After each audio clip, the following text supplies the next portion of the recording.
장로인 나는 택하심을 받은 부녀와 그의 자녀들에게 편지하노니 내가 참으로 사랑하는 자요 나뿐 아니라 진리를 아는 모든 자도 그리하는 것은 우리 안에 거하여 영원히 우리와 함께 할 진리로 말미암음이로다. 은혜와 긍휼과 평강이 하나님 아버지와 아버지의 아들 예수 그리스도께로부터 진리와 사랑 가운데서 우리와 함께 있으리라. 너희 자녀들 중에 우리가 아버지께 받은 계명대로 진리를 행하는 자를 내가 보니 심히 기쁘도다. 부녀여 내가 이제 내게 구하노니 서로 사랑하자. 이는 새 계명같이 내게 쓰는 것이 아니요 처음부터 우리가 가진 것이라. 또 사랑은 이것이니 우리가 그 계명을 따라 행하는 것이요 계명은 이것이니 너희가 처음부터 들은 바와 같이 그 가운데서 행하라 하심이라. 미혹하는 자가 세상에 많이 나왔나니 이는 예수 그리스도께서 육체로 오심을 부인하는 자라. 이런 자가 미혹하는 자요 적 그리스도니. 너희는 스스로 삼가 우리에게 일한 것을 잃지 말고 오직 온전한 상을 받으라. 지나쳐 그리스도의 교훈 안에 거하지 아니하는 자는 다 하나님을 모시지 못하되 교훈 안에 거하는 그 사람은 아버지와 아들을 모시느니라. 누구든지 이 교훈을 가지지 않고 너희에게 나아가거든 그를 집에 들이지도 말고 인사도 하지 말라. 함께 있습니다. 그에게 인사하는 자는 그 악한 일에 참여하는 자임이라. 아멘. 지난 한 주는 우리의 마음을 코로나보다 더 아프고 힘들게 한 그런 소식들로 가득했던 한 주였던 것 같습니다. 입양된 지 불과 271일 그 짧은 기간 만에 하늘나라로 간 우리 정인이 소식 때문에 온 국민이 또한 온 부모님들이 아마 마음을 찢고 아픔을 함께 나눈 그런 시간이었던 것 같습니다. 지난 토요일이었죠. 1월 2일 날 방송된 그것이 알고 싶다에서 정인이는 왜 죽었나라는 방송을 보고 온 시민과 부모님들, 엄마들이 참 마음을 많이 아파했습니다. 특히 우리의 마음을 더욱더 아프게 했던 것은 이미 그 전에 정인이가 하늘나라에 가기 이전에 이미 3번의 학대 신고가 있었다라는 것입니다. 5월, 6월, 9월 무려 3번이나 학대 신고가 있었음에도 불구하고 우리가 그것을 놓쳤다는 것이 더욱더 우리의 마음을 아프게 합니다. 어린이집 선생님들이 우리 정인이의 몸에 있는 그 멍을 보고 1차 신고를 했었고요. 또한 차에 홀로 남겨진 아이를 보고 지나가던 한 또 행인이 또 2차 신고를 했었고요. 영양실조로 판명되는 그 모습을 보면서 소아과 의사가 3차 신고를 했음에도 불구하고 결국 무혐의로 또 정인이는 양부모의 품으로 돌아갈 수밖에 없었습니다. 결국 지난 10월 13일 결국에는 양모가 의식을 잃은 아이를 데리고 병원에 도착하게 됐고요. 3번의 심정지를 거치면서 결국에는 하늘나라로 또 숨을 거두고 말았습니다. 당시에 응급실에 있었던 의사들도 이 아이의 처참한 모습을 보고 또한 복부에 찬 피를 보면서 이건 정말 학대구나 라고 생각해서 결국 4번째 학대 신고만에 결국 양부모는 기소된 상태로 지금 현재 조사를 받고 있습니다. 그런데 이 지금 조사를 받는 과정 속에서도 양부모는 학대가 아니라고 계속해서 이야기합니다. 자신들은 입양을 위해서 2년 동안이나 기다렸고 기도했고 가슴으로 낳은 자식이라고 이야기를 하고 있습니다.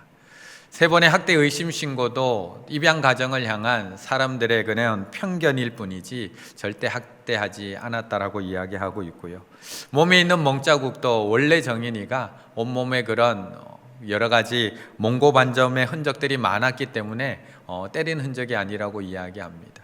또한 아빠가 양부가 또 목욕하고 나면 몸에 마사지 해주다가 생긴 그런 멍자국이라고 주장하고 있습니다. 차에서 잔 것도 수면 학습을 위해서 그렇게 재운 것이라고 이야기하고 있고요. 갑자기 살이 그렇게 빠진 것도 입안에 여러 가지 입병이 나서 이유식을 먹지 못해서 살이 빠졌다고 이야기하고 있고요. 정인이가 마지막을 그렇게 죽음으로 몰고 간 그 마지막 사건도 양모가 실수로 아이를 떨어뜨려서 그렇게 일이 벌어졌다라고 실수라고 주장을 하고 있습니다. 물론 조사를 끝까지 해봐야지 진실은 밝혀지겠지만 그 말들을 우리가 믿을 수는 없는 것 같습니다. 말은 그렇게 하고 있지만 16개월 된 작은 아이 몸에 발견된 그 수많은 멍자국들은 양모의 주장이 진실이 아니라는 것을 우리에게 이야기해 주고 있습니다. 좌측 쇄골, 좌우측 늑골, 우측 대퇴골, 우측 척골, 후두부, 무려 7군데나 되는 그런 골절의 흔적들은 엄마의 말이 진실이 아니라는 것을 또한 이야기해 주고 있습니다. 거기다가 장감막 파열, 췌장이 끊어진 그 부분들은 복강내 출혈로 배가 피로 가득 찬 그 증거들은 양부모의 주장이 진실이 아니다라는 것을 우리에게 이야기해 주고 있습니다. 다시는 이런 일이 없어야 할 것 같습니다. 요즘 아동학대에 대한 소식이 너무나 많이 자주 우리에게 들려오고 있습니다. 작년 6월에도 천안에서 9살 난 아이 캐리어에 넣어서 숨이 안 쉬어진다고 하는데 그 위에서 엄마가 뛰어서 결국 그 캐리어 속에서 죽어간 9살 아이 사건, 우리가 그것을 듣고 놀란 지 불과 몇 개월 지나지 않았는데 또 이런 안타까운 소식이 우리에게 전해지고 있습니다. 정말 다시 한번 우리의 모습을 돌아봐야 할 것 같습니다. 다시 한번 우리 주변에 그런 학대받는 아이들이 없는지 잘 살펴보고 우리가 함께 지켜줘야 할 것 같습니다. 모든 것은 이렇게 드러날 수밖에 없습니다. 아무리 입으로 아니라고 해도 아이의 몸에 난 멍자국과 상처는 진실을 보여주고 있습니다. 내가 아무리 자녀 교육을 위해서 했는 일이라고 이야기하고 주장한다고 할지라도 아이 몸에 있는 그 골절의 상처들, 복부 손상의 문제들은 결국 그 말들이 아니라는 거짓이라는 것을 우리에게 보여주고 있습니다. 내가 아무리 엄마의 마음으로 한 거라고, 내가 엄마의 마음으로 훈육하고자 한 것이라고 이야기하더라도 아이의 얼굴과 아이의 몸에 있는 상처들은 모두 다 진실을 말해주고 있습니다. 진실은 말이 아니라 결국 삶으로 드러날 수밖에 없다는 것입니다. 그렇다면 우리가 믿고 있는 기독교의 진리는 어떨까요? 우리가 믿고 있는 진리는 무엇으로 드러나게 되는 것일까요? 우리가 알고 있는 진리, 우리가 믿고 따르고 있는 진리, 우리가 전하고 있는 복음의 진리, 우리가 외치고 있는 말씀의 진리는 무엇으로 드러나게 되는 것일까요? 오늘 본문 1절의 말씀을 함께 읽겠습니다. 1절입니다. 장로인 나는 택하심을 받은 부녀와 그의 자녀들에게 편지하노니 내가 참으로 사랑하는 자요 나뿐 아니라 진리를 아는 모든 자도 그리하는 것은. 아멘. 진리. 우리는 진리를 따르고 있고 진리를 믿고 있습니다. 그런데 이 진리라는 단어에 대한 해석은 개인마다 조금씩 다를 수가 있습니다. 존 스토트 목사님이 쓴 기독교의 기본 진리라는 책에서는 이 진리를 예수 그리스도로 설명하고 있습니다.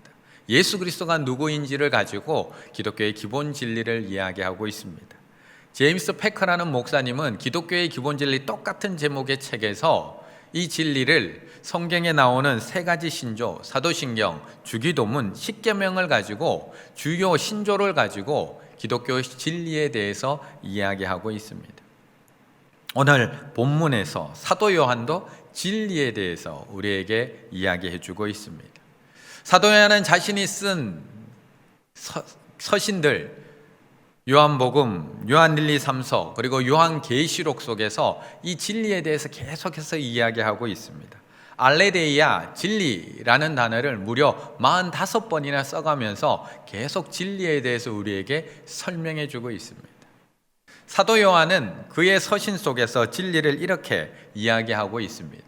요한복음 14장 6절에서는 예수님께서 이르시되 내가 곧 길이요 진리요 생명이니, 예수님이 진리라고 설명해 주고 있습니다. 그런데 요한복음 17장 17절에서는 그들을 진리로 거룩하게 하옵소서, 아버지의 말씀은 진리니이다. 하나님의 말씀이 진리라고 이야기하고 있습니다. 또한 요한복음 8장 45절에서는 내가 진리를 말함으로 너희가 나를 믿지 아니하는도다. 예수님의 입에서 나온 말씀, 예수님께서 가르쳐 주신 교훈이 진리라고 말씀하고 있습니다. 결국 많은 신학자들 또한 사도 요한이 이야기하고 있는 진리를 다 종합을 해보면 진리는 예수 그리스도 자신이며 진리는 하나님의 말씀이며 또한 진리는 예수님께서 우리에게 교훈하신 것, 제자들에게 가르쳐 주신 교훈의 말씀이 진리라는 것입니다. 우리는 그 진리를 믿는 사람들입니다. 또한 그 진리대로 살기로 결단한 사람들입니다. 또한 그 진리를 날마다 전하며 외치는 사람들입니다. 그런데 재밌는 것은 진리는 진리로 드러나는 것이 아니라 사랑으로 드러난다라는 사실입니다. 내가 아무리 엄마의 마음으로 했어요, 엄마의 마음으로 훈육하는 차원에서 했어요 라고 이야기를 해도 그 아이의 몸에 있는 멍자국과 그 아이의 배에 있는 상처가 무엇이 진실인지를 보여주는 것처럼 우리가 아무리 진리라고 외쳐도 결국 그 진리는 사랑으로 증명되고 사랑으로 드러날 수밖에 없다는 것입니다. 우리가 아무리 하나님께서 이 세상을 창조하셨습니다, 하나님께서 이 세상을 사랑하셔서 세상을 이처럼 사랑하셔서 예수 그리스도를 이 땅에 보내주셨습니다, 하나님은 당신을 사랑하십니다 라고 우리가 아무리 진리를 외쳐도 진리로 진리를 증명할 수 있는 것이 아니라 사랑으로 진리를 드러나게 증명할 수 있다는 것입니다. 그래서 오늘 본문 1절에서 말씀합니다. 내가 참으로 사랑하는 자요, 나뿐 아니라 진리를 아는 모든 자도 그리하는 것은, 내가 참으로 사랑하는 자요, 나뿐 아니라 진리를 아는 모든 자도 그리하는 것은, 나만 교회를 사랑하는 것이 아니라는 겁니다. 진리를 아는 모든 자들도 너희를 사랑할 수밖에 없다는 것입니다. 진리 대신 예수 그리스도를 바로 알고 있는 믿는 자라면 사랑할 수밖에 없다. 예수 그리스도가 가르쳐 주시는 그 진리를 알고 있는 자라면 사랑할 수밖에 없다. 하나님의 말씀을 바로 알고 있는, 진리를 바로 알고 있는 사람이라면 사랑 가운데 거할 수밖에 없다. 그래서 이어지는 5절에서 다시 한번 부녀여 서로 사랑하자라고 말씀하고 있는 것입니다. 우리는 누가복음 10장에 나오고 있는 선한 사마리아인 이야기를 너무나 잘 알고 있고요, 너무나 많이 들었습니다. 여리고로 내려가는 길에서 한 남자가 강도를 만나 죽기 일보 직전에 놓이게 됩니다. 그런데 그 길을 한 제사장이 지나갑니다. 그런데 피 흘려 죽게 되어 있는 그 사람을 보고 피하여 지나갑니다. 또 이와 같이 이어서 레위인이 그 길을 또 지나가게 되는데 그를 보고 똑같이 피하여 지나갑니다. 마지막 어떤 사마리아인이 그를 보고 불쌍히 여겨 그를 데리고 주막에다가 맡기고 그를 보살펴 줍니다. 앞에 등장한 두 명, 제사장과 레위인, 진리를 모르는 사람인가요? 그들은 진리를 알고 있는 사람입니다. 진리를 매일매일 읽고 있는 사람, 진리를 매일매일 배우고 있는 사람, 진리를 매일매일 가르치고 있는 사람, 진리를 진리라고 날마다 외치고 있는 사람들이 앞에 있는 두 명입니다. 그런데 그들은 진리를 외칠 뿐이지 사랑으로 드러내지를 못합니다. 도리어 진리와는 거리가 멀 것 같은 사람, 진리를 전혀 모를 것 같은 그 어떤 사마리아인이 진리를 사랑으로 드러냈다라고 말씀하고 있는 겁니다. 그런데 이 이야기는 예수님께서 사람들에게 너희가 이렇게 선을 행해야 돼, 이렇게 착한 일을 해야 돼, 이렇게 어려운 사람 만나면 도와줘야 돼, 선의 행함에 대해서 말씀하고 있는 것이 아니라는 겁니다. 이 이야기의 시작은 율법교사가 예수님을 찾아와 이렇게 질문하는 데서부터 출발을 합니다. 내가 무엇을 하여야 영생을 얻으리까? 내가 무엇을 해야지 영원한 생명을 얻을 수 있습니까? 영생의 문제에 대해서 질문을 했더니 예수님께서 대답해 주시는 것이 선한 사마리아인 이야기. 진리를 사랑으로 드러낸 자만이 영생을 얻을 수 있다 말씀하고 있는 겁니다. 사랑이 말하는 진리라는 책이 있습니다. 이 책에서는 복음의 진리를 외치고 있는 우리들에게 어떻게 복음의 진리를 외쳐야 되는지에 대해서 이야기해 주고 있습니다. 진리를 전하는 그리스도인들에게 진정 가져야 할 사랑의 태도가 무엇인지를 말씀하신다.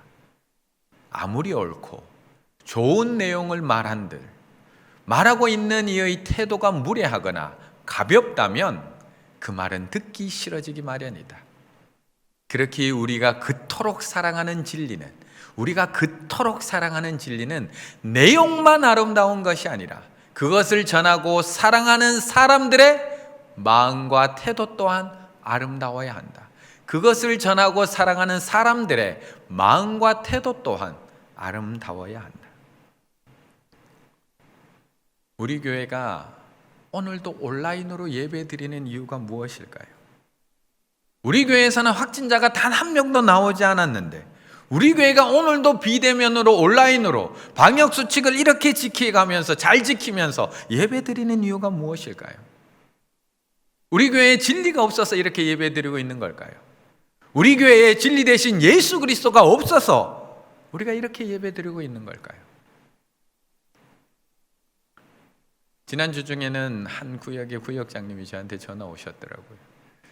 자신의 구역도 우리 공동 식사비로 이웃에 있는 우리 아이들 돕는 일에 동참하고 싶다고, 아이들과 함께 행복한 교회 날림동 이 사업에 우리 구역도 동참하고 싶다고. 혼자서 그 금액을 다 감당할 수는 없지만 우리 구역 식구들하고 같이 이야기 나눠봤더니 우리가 힘을 모으면 얼마든지 가능할 것 같다고. 어려운 우리 학생들 학용품 돕는 것 우리 구역도 함께 동참하겠다고 신청하셨습니다. 왜 이런 일에 우리가 동참해야 되는 걸까요? 우리도 힘들고 어려운데 왜 이렇게 우리는 사랑할 수밖에 없는 것일까요? 바른 진리를 알고 있기 때문에 그렇습니다. 예수 그리스도가 왜 이 땅에 오셨는지, 하나님이 세상을 사랑하사 왜 독생자 예수 그리스도를 이 땅에 보내셨는지, 왜 예수 그리스도가 이 땅에 오셔서 십자가에서 죽으시고 또 다시 부활하셨는지, 왜 우리에게 진리의 복음을 맡겨주셨는지, 왜 우리 충일교회를 이곳 교연 알림동에 세워주셨는지 우리는 그 진리를 알고 있기 때문입니다. 그래서 우리도 진리를 사랑으로 말할 수밖에 없는 것입니다. 진리는 외치는 것이 아니라 사랑으로 드러나는 것이기 때문에 우리는 그렇게 드러낼 수밖에 없는 것입니다. 그런데 우리는 이 과정 속에서 우리는 주의하고 조심해야 할 것이 하나가 있습니다. 그것은 바로 우리의 사랑이 진리 위에 바로 서 있느냐라는 것입니다. 때로 사람은 사랑을 드러내는 일에 집중하다 보면 진리를 놓칠 때가 많이 있습니다. 6절의 말씀을 함께 읽겠습니다. 6절입니다. 또 사랑은 이것이니 우리가 그 계명을 따라 행하는 것이요 계명은 이것이니 너희가 처음부터 들은 바와 같이 그 가운데서 행하라 하심이라. 아멘. 진리를 사랑으로 이야기하는 것 중요합니다.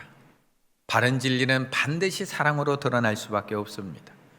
그런데 자칫 우리가 드러나는 사랑에만 집중하다 보면 진리는 사라지고 감정의 사랑만 남아있을 때가 많이 있습니다. 우리는 고린도전서 13장을 사랑장이라고 이야기합니다. 그래서 그 13장 속에는 사랑의 이야기들로 가득합니다. 13장 1절이 이렇게 시작을 합니다. 내가 사람의 방언과 천사의 말을 할지라도 사랑이 없으면 소리나는 구리와 울리는 꽹과리가 되고, 천사의 말을 하는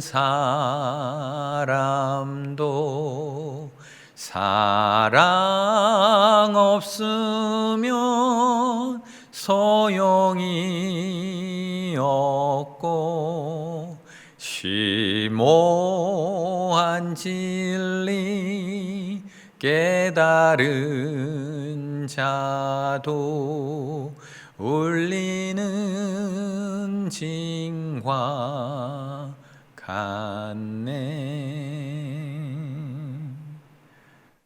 심오한 진리를 깨달은 자도 사랑이 없으면 울리는 징과 같네. 그런데 고린도전서 13장의 말씀을 정말 조금만 더 집중해서 천천히 읽어 내려가시다 보면 하나님께서는 여기서 끝내는 것이 아니라 우리에게 또 이런 말씀을 허락해 주고 계십니다. 고린도전서 13장 6절 이렇게 말씀합니다. 불의를 기뻐하지 아니하며, 불의를 기뻐하지 아니하며, 사랑은 진리와 함께 기뻐하고, 사랑은 불의를 기뻐하지 않고 진리와 함께 기뻐하는 것이 사랑이라고 말씀하고 있습니다. 그래서 아까 불렀던 그 사랑의 송가 2절은 이렇게 노래합니다. 진리를 보고 기뻐합니다.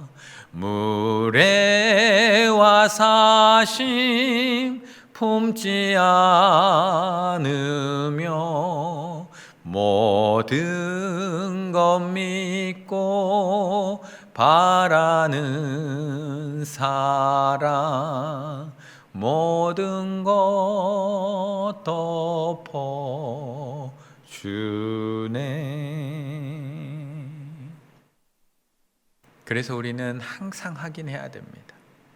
1절로 시작했던 사랑이 6절 불의를 싫어하고 진리와 함께 기뻐하는지 우리는 계속 확인해야 됩니다. 지금 우리의 사랑이 진리에서 출발하고 있는지, 하나님의 말씀에 기초한 사랑인지, 예수 그리스도의 진리 안에서 사랑하고 있는지를 날마다 확인해야 됩니다. 자칫 우리는 혼동하기 쉽습니다. 감정의 사랑과 진리의 사랑을 혼동합니다. 그래서 우리는 수많은 실수를 반복하는 겁니다. 우리가 진리의 사랑이라고 이야기하면서 감정으로 사랑하기 때문에 기준이 날마다 달라지는 겁니다. 하루에 수십 번 바뀌는 겁니다. 가장 최근에 진리의 사랑과 감정의 사랑이 부딪혔던 가장 최근의 예가 무엇이었냐? 그것이 바로 동성애에 관한 차별금지법 논쟁입니다. 차별금지법 논쟁. 그들을 인간적으로 바라보면 다 이해해주고 다 허용해주고 다 포용해줘야 합니다. 얼마나 안타깝고 얼마나 불쌍한 일입니까? 가출 청소년의 15%가 동성애로 빠지고 있습니다. 그 아이들이 왜 그 길로 가는 겁니까? 가정이 불화하고 불화한 가정 속에서 아이들이 갈 곳이 없어서 거기까지 가고 있잖아요. 상황과 환경만 보면 다 허용해주고 다 포용해줘야 될 것만 같습니다. 교회가 저들까지도 사랑해야 되는 거 아닙니까? 교회가 저들도 사랑해야 되는 거 아닙니까? 라는 세상의 외침 속에 저도 고민이 됩니다. 하지만 그것이 진짜 사랑일까요? 그냥 불쌍하다고, 안타깝다고, 다 이해해주고 허용해주고 포용해주는 것이 진짜 사랑일까요? 분명히 그 길로 가면 죽는 길인데, 자칫 그 사람들만 죽는 것이 아니라 나머지 사람들까지도 다 죽는 길인데, 단지 안타깝다는 이유만으로 그것을 끝까지 허용해주고 가도록 내버려 두는 것이 진짜 사랑일까요? 아니면 우리가 그 잘못된 길을 막아서고 그 잘못된 길을 가지 않도록 진리의 길로, 바른 길로, 생명의 길로 그 발걸음을 옮겨주는 것이 진짜 사랑일까요? 그래서 오늘 본문 6절에서는 정확하게 정리를 해주고 있는 겁니다. 또 사랑은 이것이니 우리가 그 계명을 따라 행하는 것이요, 계명은 이것이니 너희가 처음부터 들은 바와 같이 그 가운데서 행하라 하심이라. 메시지 성경에서는 조금 더 쉽게 풀어주고 있습니다. 사랑은 그분의 계명을 따라 사는 것입니다. 그분의 계명을 하나로 줄여서 말하면 이렇습니다. 사랑 안에서 삶을 경영하라. 이것은 여러분이 처음부터 들은 것입니다. 지금 처음 듣는 것이 아니라 처음부터 들은 것이고 변한 것은 하나도 없습니다. 사랑은 감정이 아니라 진리 되신 그분의 계명대로 사는 것이 바로 사랑이라는 겁니다. 반대로 계명은 하나로 줄여서 말하면 사랑 안에서 살아가는 것, 하나님을 사랑하고 이웃을 사랑하는 것, 그것이 계명을 완성시키는 거라고 말씀하고 있는 겁니다. 그래서 우리의 사랑은, 감정에 기반한 우리의 사랑은 하루에도 수십 번 좋았다가 싫었다가 왔다 갔다 하고 있고, 좋은 사람에게는, 사랑하는 사람에게는 한없이 너그럽다가 싫어하는 사람에게는 한없이 마음을 닫고 그 사람을 비난하는 것이 우리의 사랑인데, 하나님의 사랑, 예수 그리스도의 사랑은 계명에 기반한 사랑, 진리에 기반한 사랑이기 때문에 끝까지 우리를 사랑할 수 있고 변함없이 우리를 사랑할 수 있고 죽기까지 우리를 사랑할 수 있는 사람, 그것이 예수 그리스도의 진리에 기반한 사랑이었다는 겁니다. 그런데 이 둘을 자꾸 분리하는 사람들이 등장을 합니다. 진리와 사랑은 함께 있어야지 온전해지는데, 우리가 그 가운데 온전해질 수 있는 것은 진리와 사랑 가운데 거해야 되는 건데, 자꾸 이 둘이 상반되는 것처럼, 진리를 선택하면 사랑을 버려야 되는 것처럼, 사랑을 선택하면 진리를 버려야 되는 것처럼 둘을 분리시키는 사람들이 등장하고 있습니다.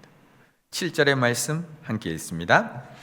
미혹하는 자가 세상에 많이 나왔나니 이는 예수 그리스도께서 육체로 오심을 부인하는 자라. 이런 자가 미혹하는 자요 적 그리스도니. 아멘. 진리와 사랑은 동전의 양면과도 같습니다. 어느 한 면이 없으면 쓸 가치가 없고요, 소용이 없습니다. 진리는 사랑으로 드러나야 하고 사랑은 진리의 기초 위에서 세워져야 하고 출발해야 됩니다. 그래서 김기현 님이 쓴 진리와 사랑이라는 시에는 사랑 위에 선 진리라야 거칠어지지 않으며 진리 안에 있는 사랑이라야 모가 나지 않습니다. 이 둘은 언제까지나 함께 있어야만 서로를 빛나게 합니다. 이 진리와 사랑이 함께 있는 그 결정체가 바로 십자가입니다. 십자가는 단순히 우리를 죽기까지 사랑하신 예수 그리스도의 사랑의 결정체가 아닙니다. 그 십자가에는 하나님의 진리, 정의도 담겨 있습니다. 죄로 인해서 심판받아 죽을 수밖에 없는 우리를 그 죄로부터 구해 주시고 심판에서부터 용서하여 주시는 그 진리의 결정체, 그래서 예수님은 십자가를 질 수밖에 없었던 것입니다. 이 세상을 하나님께서는 말씀으로 창조하셨습니다. 말씀 한마디로 세상을 창조하신 하나님께서 우리를 구원하시는데 더 쉬운 방법이 없었을까요? 훨씬 더 쉬운 방법이 있었습니다. 하지만 진리와 사랑이 함께 이루어질 수 있는 십자가를 통해서 우리를 구원해 내신 겁니다. 왜요? 진리와 사랑이 필요했기 때문에. 그 안에서 우리는 온전해질 수 있기 때문에 예수 그리스도의 십자가를 통해서 우리를 사랑하시고 우리의 죄의 문제를 다 해결해 주실 수 있었던 것입니다. 그런데 미혹하는 자들은 자꾸 이 둘을 분리해서 이야기합니다. 한쪽만 강조해서 이야기합니다. 그리고 그 반쪽짜리 복음으로 마치 온전한 복음인 것처럼 우리가 구원받을 수 있는 것처럼 이야기합니다. 7절에 나오는 이 미혹하는 자들은 당시에 그 집집마다 돌아다녔던 순회 전도자들이었습니다. 당시에는 목사님들이나 말씀을 풀어주는 사람들이 많이 없었기 때문에, 사도들이 없었기 때문에 순회 전도자들이 그리스도인들의 집집마다 돌아다니면서 말씀을 가르쳐주고 말씀을 풀어줬습니다. 그런데 이들 가운데 진리와 사랑을 자꾸 분리해내는 사람들이 등장하기 시작한 겁니다. 7절에서 뭐라고 분리하느냐? 이는 예수 그리스도께서 육체로 오심을 부인하는 자라. 육체로 오심을 부인하는 자라. 이런 자가 미혹하는 자요 적 그리스도니. 이들은 예수님께서 육체로 이 땅에 오신 것을 부인합니다. 영으로만 예수님께서 이 땅에 오신 거지 육체로 이 땅에 오신 것이 아닙니다. 이들에게는 영은 신령한 것이고 육은 부정한 것이기 때문에 어떻게 신령한 예수 그리스도의 영이 부정한 더러운 육체에 들어갈 수 있느냐? 그것은 아니라는 겁니다. 영으로만 잠시 왔다가 빠져나갔다는 겁니다. 예수님께서 공생애 시작하실 때, 세례 받으실 때 그 영이 들어왔다가 십자가에서 죽으실 때 그 영이 빠져서 나갔다는 겁니다.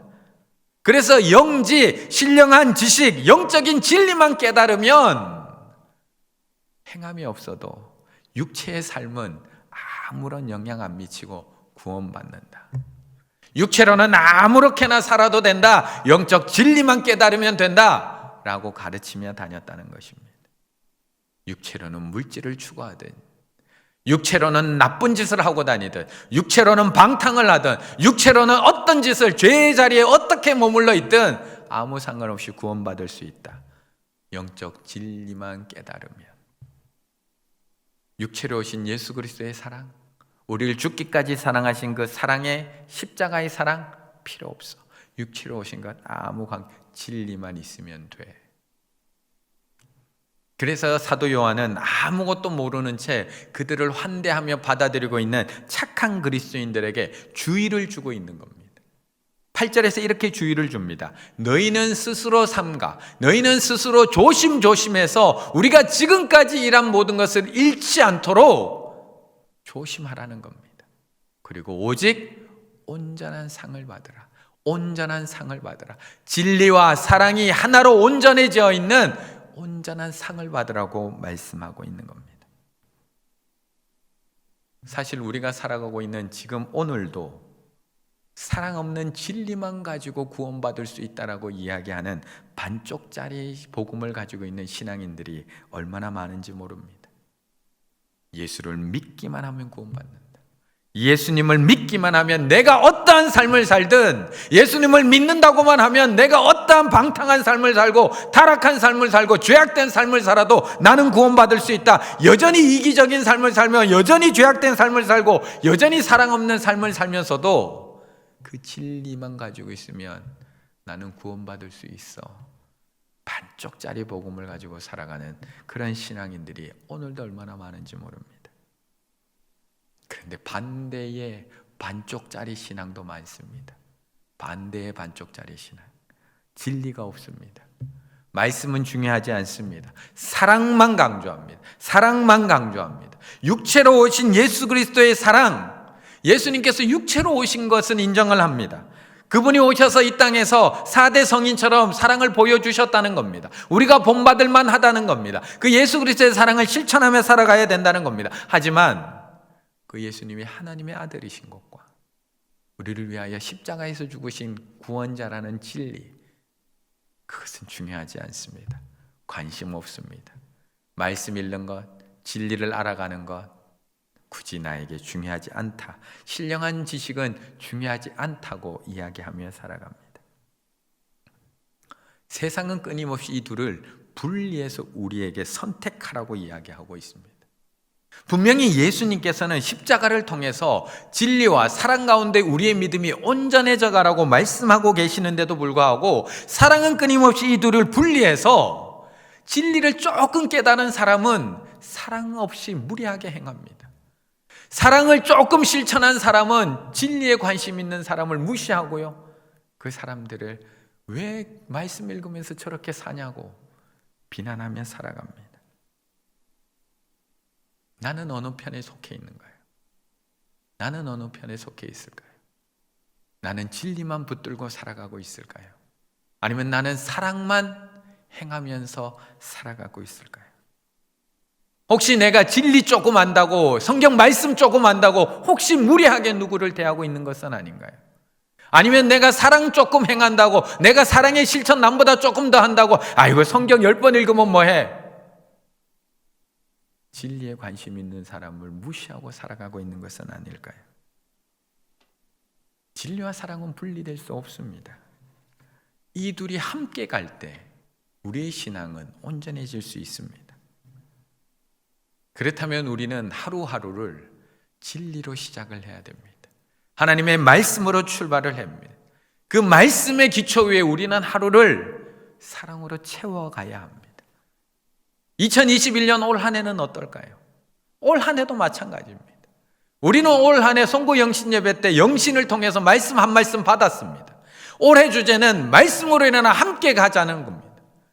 내일부터 특별 새벽 기도를 통해서 또 말씀과 기도로 한 해를 출발하게 됩니다. 말씀으로 일어나 진리입니다.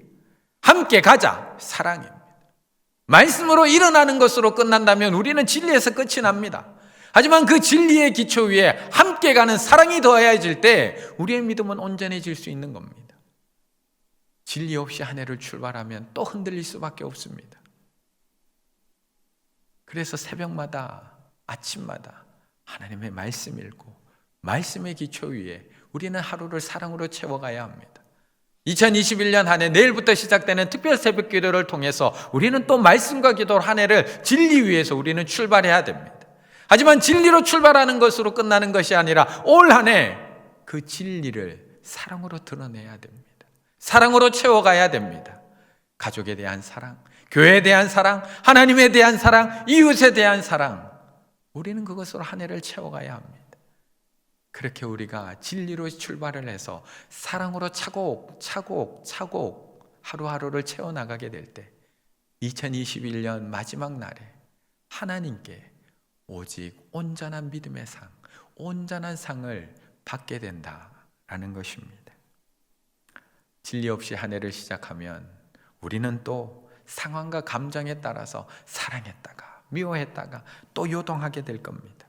하지만 우리가 하나님의 진리 위에 한 해를 출발한다면, 진리의 사랑으로 우리가 출발을 한다면 우리의 사랑 흔들리지 않을 겁니다. 말씀대로 사랑하게 될 것이고요, 예수 그리스도를 닮아 사랑하게 될 것이고요, 예수님께서 가르쳐 주신 대로 사랑하며 살아가는 우리 충일의 가정들과 교회가 될 것입니다. 2021년 새롭게 시작하는 올 한 해, 내일부터 시작되는 특별 새벽 기도의 시간을 통해서 하나님의 진리의 말씀을 다시 한번 붙드시고 그 진리로 한 해를 출발하시며 올 한 해를 매일매일 사랑으로 가득가득 채워나가실 수 있는 우리 충일의 모든 가정들과 우리 충일교회 되기를 간절히 바라겠습니다. 기도드리겠습니다.